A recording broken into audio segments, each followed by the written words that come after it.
Hello friends, मैं हूं कमल। और आज के वीडियो में हम बात करेंगे डॉक्टर रेड्डीज के स्टॉक के बारे में, जो फ्राइडे को लगभग 10.5% ऊपर क्लोज हुआ है और गया था ये करीब 14% ऊपर। और पिछले एक हफ्ते में ही इसने 22% से ऊपर रिटर्न्स दिए हैं। पिछले 3 महीने में इसने 32.25% रिटर्न दिए हैं और जनवरी से लेकर अब तक इसने 85% रिटर्न्स दिए हैं।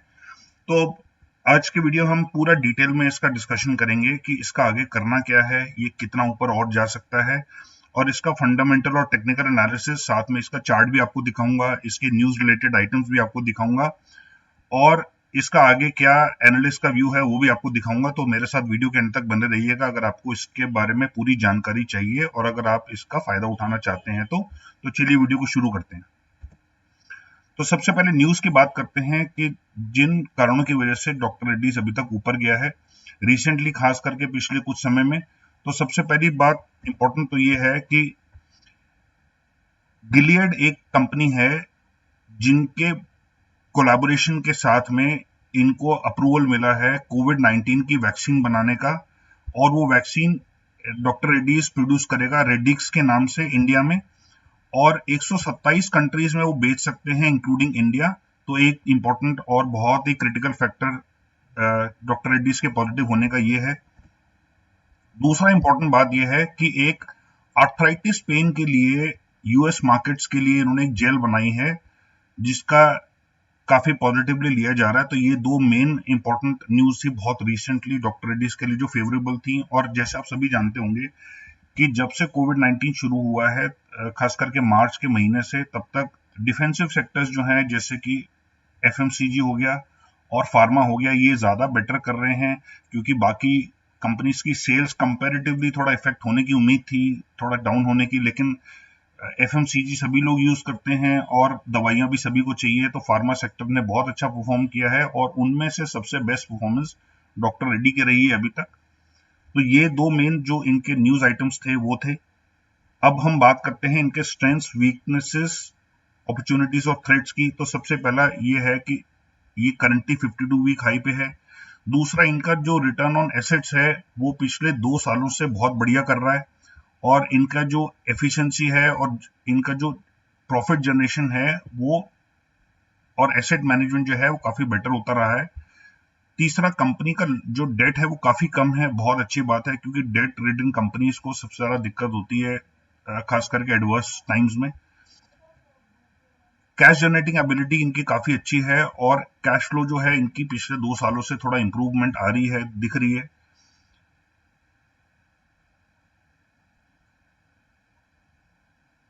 एनुअल प्रॉफिट जो है वो कंपैरेटिवली पिछले 2 सालों से थोड़ा सा बेटर हो रहे हैं। बुक वैल्यू पर शेयर जो है वो भी थोड़ा बेटर हो रही है। प्रोमोटर प्लेज बहुत इंपॉर्टेंट है और इस कंपनी का जीरो है, बहुत अच्छी बात है, क्योंकि प्रोमोटर प्लेज की वजह से बहुत सारे कंपनीज के शेयर बहुत ज्यादा टूट जाते हैं, और खास करके तब जब शेयर प्राइस गिर रहा होता है। वो इसलिए क्योंकि उनके ऊपर प्रेशर होता है टॉप अप करने का, जो उन्होंने लोन लिया होता है उसके अगेंस्ट में, और अगर वो लोन रीपे नहीं कर पाते हैं तो उनके शेयर बिकने शुरू हो जाते हैं मार्केट में, जिन कंपनीज के साथ उन्होंने शेयर प्लेज किए थे। तो यहाँ ऐसी कोई दिक्कत नहीं है। और सबसे इंपॉर्टेंट बात यह है कि प्राइस जो है डॉक्टर रेड्डीज का वो short, medium and long term moving averages से ऊपर चल रहा है। तो ये सारे इनके स्ट्रेंथ्स थे। वीकनेसेस देख लेते हैं। जो प्रॉफिट मार्जिन है और नेट प्रॉफिट है वो पिछले 2 क्वार्टर से, यानी क्वार्टर ऑन क्वार्टर, गिर रहा है, और जो year on year net profit margin है और नेट प्रॉफिट है वो भी गिर रहा है। वो भी आपको पूरा, जब हम फाइनेंशियल्स की बात करेंगे इसकी, तब उसमें आपको दिखाऊंगा। और हालांकि प्रमोटर प्लेज नहीं है, लेकिन प्रमोटर्स कंटिन्यूसली अपना स्टेक बेचते जा रहे हैं। ये भी ठीक नहीं है, क्योंकि जब प्रमोटर्स अपना स्टेक बढ़ाने की जगह घटाने लगते हैं, दैट मीन्स कहीं ना कहीं हो सकता है उनको लॉन्ग टर्म में उतना कॉन्फिडेंट ना हो, चाहे उनको पैसों की जरूरत पड़ रही हो, कई सारे रीजन हो सकते हैं। लेकिन प्रमोटर जो, जब शेयर होल्डिंग कम हो जाती है, तो सबसे इंपॉर्टेंट बात यह है कि उनका जो स्टेक है कंपनी में, क्योंकि वो कम हो रहा है, तो उनका जो, ऐसा माना जाता है कि उनका जो अपनी कंपनी की तरफ जो डेडिकेशन था वो हो सकता है थोड़ा कम हो जाए, क्योंकि उनका इंटरेस्ट धीरे धीरे कम होता जा रहा है, क्योंकि शेयर होल्डिंग कम होती जा रही है। अपॉर्चुनिटीज क्या है कि ब्रोकर्स जो है उन्होंने टारगेट प्राइस अपना अपग्रेड कर दिया था, यानी कि बढ़ा दिया था पिछले 3 महीनों में। जो थर्ड रेजिस्टेंस है उसको भी तोड़ के आगे निकल गया, पॉजिटिव ब्रेकआउट था।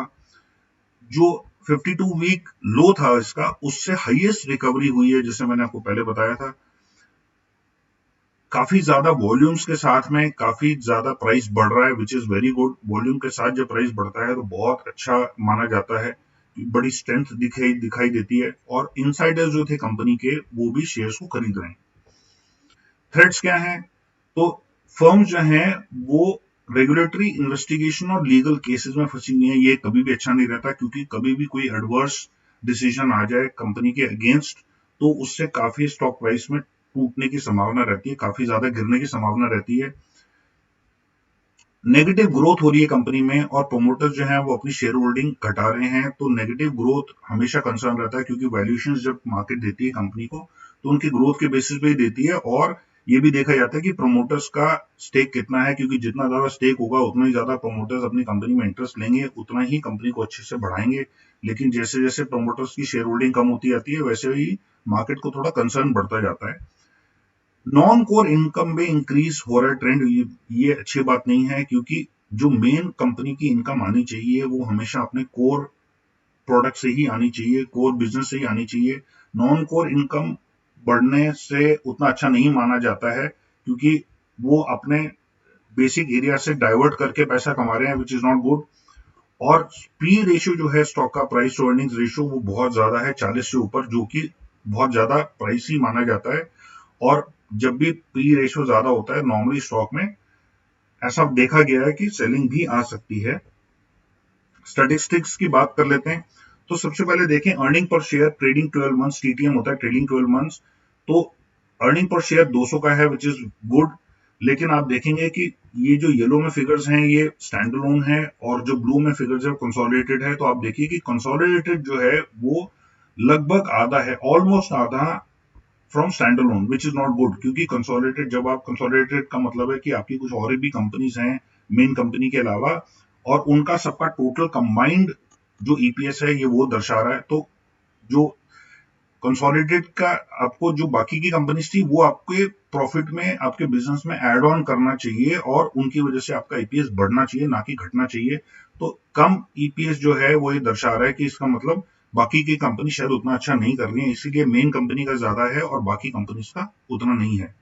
नेक्स्ट अगर हम पी की बात करें तो स्टैंडअलोन के हिसाब से फिर भी कंपैरेटिवली ठीक है। अगर हम इंडस्ट्री पी की बात करें तो यहाँ दिखा रहा है 37.25 और स्टैंडअलोन दिखा रहा है 26.55, तो ये इंडस्ट्री पी से तो कम है। लेकिन हम कंसोलिडेटेड की बात करें तो 45.61 है, जो कि इंडस्ट्री पी से काफी ज्यादा है। तो ये कंसर्न की बात है कि कम ईपीएस होने के बावजूद जब पीई ज्यादा होता है तो ये अच्छी बात नहीं मानी जाती।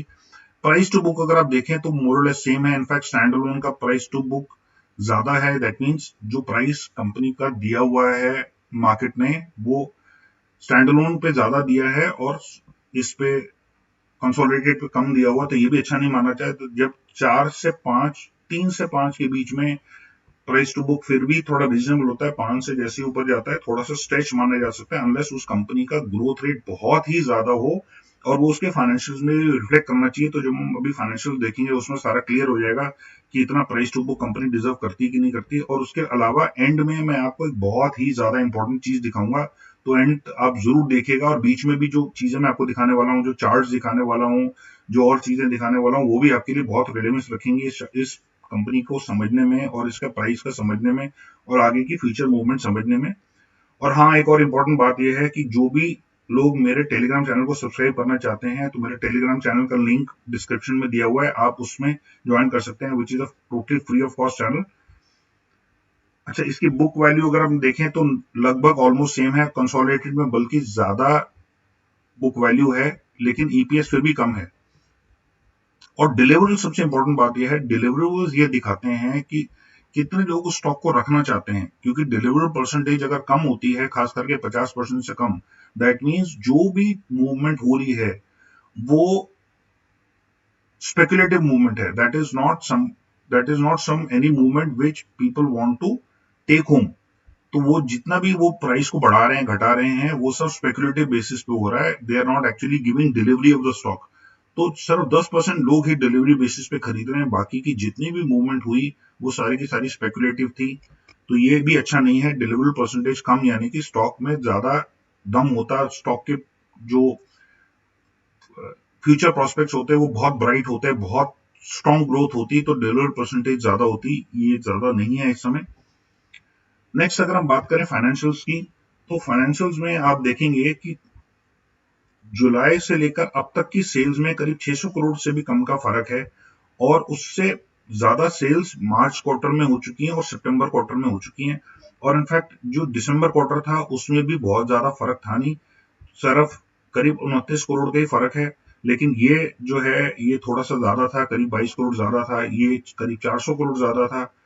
और दूसरी बात यह है कि पिछले जो हम अदर इनकम की बात कर रहे थे, तो जून 19 में सबसे ज्यादा थी, लेकिन उसके बाद 54 हुई, फिर 67, फिर 73, फिर 87।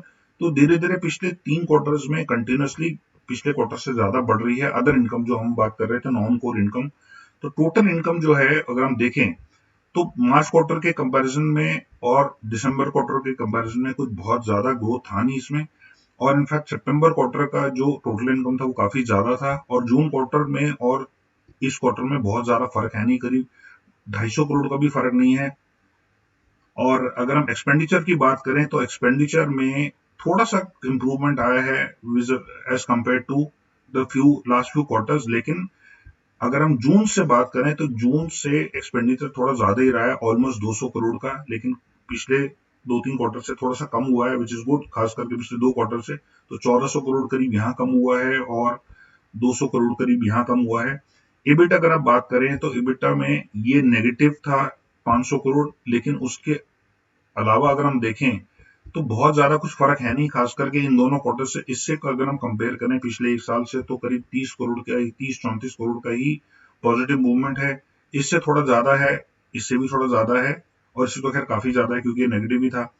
इंटरेस्ट मोर और लेस सेम है, इंटरेस्ट कॉस्ट जो जारी है हर क्वार्टर में मोर और लेस सेम है, बहुत ज्यादा फर्क है नहीं। लेकिन टैक्स की अगर बात करें तो टैक्स इन्होंने सबसे ज्यादा पे किया है इस क्वार्टर में, उसके बावजूद इनके 586 करोड़ का नेट प्रॉफिट था।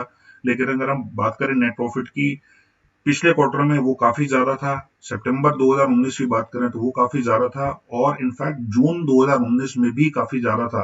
और एक इंपॉर्टेंट बात आपको मैं बता दूं, जो कि मैं अपने पिछले वीडियोज में बात कर चुका हूं, कि जो टैक्स बेनिफिट्स आए थे वो सितंबर 20 2019 को अनाउंस हुए थे। तो जून में कंपनीज जो हैं वो ज्यादा टैक्स पे कर रही थी, और जून 2020 में कंपनीज कंपैरेटिवली कम टैक्स पे कर रही हैं। तो कम टैक्स पे करने के बावजूद जून 2019 में इनके प्रॉफिट्स ज्यादा थे, और जून 2020 में इनके प्रॉफिट्स कम हैं। तो आप देख सकते हैं कि इस क्वार्टर को छोड़ के जहां 550 करोड़ का लॉस था, उसके बावजूद, उसके अलावा बाकी सारे क्वार्टर्स में जो प्रॉफिट्स हैं वो ज्यादा रहे हैं इसके बावजूद। लेकिन उसके बावजूद ये स्टॉक जो है ये अपने ऑल टाइम हाइस पे है, और इस प्राइस से काफी ज्यादा है, और इस प्राइस से भी काफी ज्यादा है, और इनफैक्ट मार्च के प्राइस से भी काफी ज्यादा है। तो जो मैं आपको चार्ट दिखाऊंगा उसमें सारा क्लियर हो जाएगा। अब ये आ जाते हैं चार्ट पे। तो ये वीकली चार्ट है, ये डेली चार्ट नहीं है। अब इंपॉर्टेंट बात मैं आपको दिखाना ही चाहता था कि हालांकि जो 50 डे मूविंग एवरेज है, ये देखिए मूविंग एवरेजेस हैं, 50 डे मूविंग एवरेज ब्लू में है और 200 डे मूविंग एवरेज ग्रीन में है। तो ये जो ग्रीन लाइन है ये आप देख सकते हैं बहुत ज्यादा फ्लैट रही है। देखिए ये फ्लैट है, उसके बाद थोड़ा सा डिप हुई, फिर यहाँ फ्लैट हुई, फिर यहाँ से थोड़ी सी बढ़नी शुरू हुई है। और ये बढ़नी इससे शुरू हुई है क्योंकि पिछले कुछ महीनों से कंटिन्यूअसली ये स्टॉक का प्राइस क्योंकि ऊपर जा रहा है, तो 200 डे मूविंग एवरेज भी ऊपर जा रही है। लेकिन अगर आप 50 डे मूविंग एवरेज की बात करें तो आप देख सकते हैं बहुत ही शार्प इंक्रीज है, और 50 डे मूविंग एवरेज कंपैरेटिवली बहुत जल्दी इन्फ्लुएंस हो जाती है। 200 डे मूविंग एवरेज उतनी जल्दी इन्फ्लुएंस नहीं होती, क्योंकि 200 डे मूविंग एवरेज ऑलमोस्ट पूरा साल कवर करती है, वेरस 50 डे मूविंग एवरेज लगभग 2 महीने कवर करती है। तो उस हिसाब से 50 डे मूविंग एवरेज बहुत जल्दी रिजल्ट शो करती है। अगर बहुत ज्यादा अपवर्ड या डाउनवर्ड मूवमेंट है स्टॉक की, तो आप 50 डे मूविंग एवरेज को बहुत तेजी से मूव करते हुए देखेंगे, और 200 डे मूविंग एवरेज में बहुत धीरे धीरे फर्क आता है। तो यहाँ आप देख सकते हैं कि 2018 मार्च से स्टॉक थोड़ा ऊपर जाना शुरू हुआ, लेकिन काफी जगह फ्लैटिश भी रहा। लेकिन सबसे ज्यादा मूवमेंट जो हुई वो पिछले मार्च से हुई है। इनफैक्ट अगर आप देखें तो फेब से स्टॉक गिरना शुरू हो गया था, लॉकडाउन से भी पहले। तो लॉकडाउन जब से इनफैक्ट इंट्रोड्यूस हुआ है, वहां से स्टॉक 2700 के लेवल से 5500 का लेवल टच कर चुका है। जो हाई था वो 5496 के करीब था, ऑल टाइम हाई। और ये जो लेवल है आप देख सकते हैं कि ये करीब करीब 2700 का लेवल था। 2730 पे तो ये लाइन है, तो 2750 2800 के से थोड़ा सा नीचे रहा। वहां से लेकर नियरली ये स्टॉक डबल हो चुका है, लगभग 5600 इसका डबल बनता है। तो ये स्टॉक पिछले 6 महीने में डबल हो चुका है, विच इज एक्सट्रीमली गुड। और जैसे मैंने आपको दिखाया भी कि वाईटीडी जो मूवमेंट है वो 85% से ऊपर है, नीचे है। अब हम आते हैं सबसे इंपॉर्टेंट पार्ट पे, ऑप्शन चेन। क्योंकि फ्यूचर्स एंड ऑप्शन का स्टॉक है तो ऑप्शन चेन बहुत महत्व रखती है। और यहाँ आप देख सकते हैं कि जो हाईएस्ट ओपन इंटरेस्ट है वो है 5500 के लेवल पे, और 5600 के लेवल पे भी 3223 है, लेकिन 24 तारीख को एक्सपायरी हो जाएगी, तो ज्यादा दिन बचे नहीं है। और मोर और लेस आप देखें तो 3,37,000 शेयर, 3,53,000 शेयर और 3,23,000 शेयर, ये सारे के सारे 5400, 5500, 5600 के लेवल पे हैं। तो मैं ये समझता हूँ कि अगर ये स्टॉक जाएगा भी तो 5600 से बहुत ज्यादा ऊपर जाएगा नहीं। अगर बहुत स्ट्रांग मूवमेंट आई भी तो भी 5600, 5500 पे बहुत स्ट्रांग सेलिंग आ जाएगी और ये स्टॉक नीचे गिरने लगेगा। क्योंकि जिन जिन लोगों ने यहाँ पे कॉलें बेची हुई हैं वो इस प्राइस को इससे नीचे रखने की कोशिश करेंगे। और यहाँ पे भी आप देख सकते हैं कि हालांकि ये स्टॉक बहुत ही तेजी से ऊपर उठा और काफी ज्यादा ऊपर गया, लेकिन यहाँ पे अनवाइंडिंग नहीं हुई। अनवाइंडिंग हुई है काफी लो लेवल्स पे। आप देख सकते हैं कि जो माइनस हो रहा है ये काफी नीचे के लेवल्स पे हो रहा है, लेकिन यहाँ पे इनफैक्ट पोजीशंस ऐड हो रही हैं। यहाँ पे जिन लोगों ने कॉलें बेची हैं उनको ज्यादा डर लग नहीं रहा है, तो इसका मतलब ये है कि दे आर वेरी कंफर्टेबल कि वो इससे प्राइस को नीचे रख पाएंगे। और दूसरा अगर आप देखें तो ये जो खरीदने वाले हैं ये 4,250, जबकि यहाँ पे जो खरीदने वाले हैं ₹5.5 पे वो 4500 के लेवल्स पे, 4550 के लेवल्स पे 8,250 शेयर खरीदने को तैयार है। दैट मीन्स वहां से प्राइस गिरने की उम्मीद काफी है। और जो सपोर्ट मिल सकता है वो लगभग 5000 के लेवल पे मिल सकता है, क्योंकि 5000 पे पुट्स का हाईएस्ट ओपन इंटरेस्ट है। तो मैं समझता हूँ इस एक्सपायरी पे 5000 से तो नीचे नहीं जाएगा, लेकिन 55-5600 से बहुत ज्यादा ऊपर उम्मीद नहीं है क्लोज होने की। और अगर आप अक्टूबर का भी देखेंगे तो वहां का भी हाईएस्ट ओपन इंटरेस्ट जो है वो 5500 के लेवल पे ही है। तो मेरी ऐसी उम्मीद है कि 55-5600 से ये स्टॉक ऊपर ज्यादा जाने वाला है नहीं। और मोस्ट लाइकली एक्सपायरी जो होगी इसकी वो 5500 के लेवल से नीचे ही रहेगा। और आने वाले कुछ समय में आप उसको 5000 का लेवल या उससे नीचे का लेवल भी टच करता हुआ देख सकते हैं। अब आ जाते हैं हम कुछ अनाउंसमेंट्स पे जो जिसकी वजह से ये भागा था, लेकिन जो इसके लिए उतनी अच्छी नहीं साबित होंगी। और वो इसलिए क्योंकि यहाँ पे एक तो जो फ्राइडे को सबसे ज्यादा जो भागा था वो ये था कि इसका एक पेटेंट का सूट चल रहा था यूएसए में सेलजीन के साथ में। तो सेलजीन जो है उन्होंने अपना पेटेंट राइट क्लेम किया था, और ये जो इन्होंने सेटल किया है तो उसकी वजह से इनको एक फायदा ये हुआ कि ये जो था ये कैंसर ड्रग के लिए था, और उन्होंने उस सेटलमेंट के अंडर सेलजीन ने ये एग्री कर लिया है कि डॉक्टर रेड्डीज को लाइसेंस देंगे सेल करने का, लेकिन वो लाइसेंस जो होगा वो वॉल्यूम लिमिटेड होगा। तो अनलिमिटेड सेल्स नहीं कर पाएगा डॉक्टर रेड्डी। जो वॉल्यूम तय हुआ है उसके अंडर ही वो अपनी सेल्स कर सकते हैं। एक जेनरिक कैप्सूल्स हैं जैसे मैंने आपको बोला कैंसर ड्रग के, तो ये लेकिन जो सेल्स होंगी ये मार्च 2022 के बाद होंगी, वो भी तब जब रेगुलेटरी अप्रूवल्स आ जाएंगे। दैट मीन्स इस जो सेटलमेंट हुई है उसके अंडर जो डॉक्टर रेड्डीज जो सेल्स करेगा वो भी मार्च 2022 के बाद करेगा, यानी कि अभी भी 1.5 साल पड़ा हुआ है, और वो भी तब जब रेगुलेटरी अप्रूवल्स मिल जाएंगे। तो इसका इमीडिएट बेनिफिट नहीं होने वाला, और हो सकता है इस सेटलमेंट के बदले में डॉक्टर रेड्डीज ने सेलजीन को पैसे भी दिए हों। वो पैसे यहाँ पे मेंशन नहीं है, अगर हैं तो, लेकिन जो इनको बेनिफिट मिलेगा सेल्स का वो भी 3 कंडीशंस हैं। सबसे पहले तो रेगुलेटरी अप्रूवल मिलना चाहिए, दूसरा मार्च 2022 के बाद ही हो पाएगा, और तीसरा सबसे इंपॉर्टेंट ये है कि वॉल्यूम लिमिटेड होंगे, यानी कि अनलिमिटेड वॉल्यूम्स नहीं होंगे। और नेक्स्ट इंपॉर्टेंट बात यह है कि डॉक्टर रेड्डीज, इसका ये न्यूज आर्टिकल है, doctor Reddy's string of announcements fails to impress analyst and stock could fall 30%। तो ये कोटक सिक्योरिटीज बोल रहा है कि इन्होंने बोला था कि सेल रिकमेंडेशन है कोटक सिक्योरिटीज की, और उनका टारगेट प्राइस जो है लगभग 3700 के करीब है, लेकिन यहां से 30% फॉल वो देख रहे हैं Kotak securities from current market price, as it believes the risk reward of the scrip is unfavourable. और यहाँ पे भी अगर आप देखें तो मेरा ऐसा अंदाजा है कि ये स्टॉक 3000 या 3200 के लेवल्स तक भी आ सकता है। तो ये था आज का वीडियो, आई होप आपको पसंद आया होगा, और अगर आपको पसंद आया हो, कुछ इन्फॉर्मेशन मिली हो, कुछ नॉलेज मिला हो, तो उस वीडियो को लाइक करना मत भूलिएगा। और अगर आप मेरे सब्सक्राइबर नहीं हैं तो चैनल को सब्सक्राइब करिए, ताकि आपको मेरे आने वाले वीडियोस के बारे में भी पता लगता रहे। और जब आप बेल नोटिफिकेशन को क्लिक करें तो उसमें ऑल सेलेक्ट करना बिल्कुल मत भूलिएगा। सिर्फ नोटिफिकेशन ऑन करने से आपको सारे वीडियोस का इंटीमेशन नहीं मिलती है जब तक आप ऑल ना सेलेक्ट करें। और जैसे मैंने बताया, मेरे टेलीग्राम चैनल का लिंक और मेरा ईमेल एड्रेस दोनों डिस्क्रिप्शन में दिए हुए हैं, तो अगर आपको कुछ टेलीग्राम चैनल ज्वाइन करना हो वहां कर सकते हैं।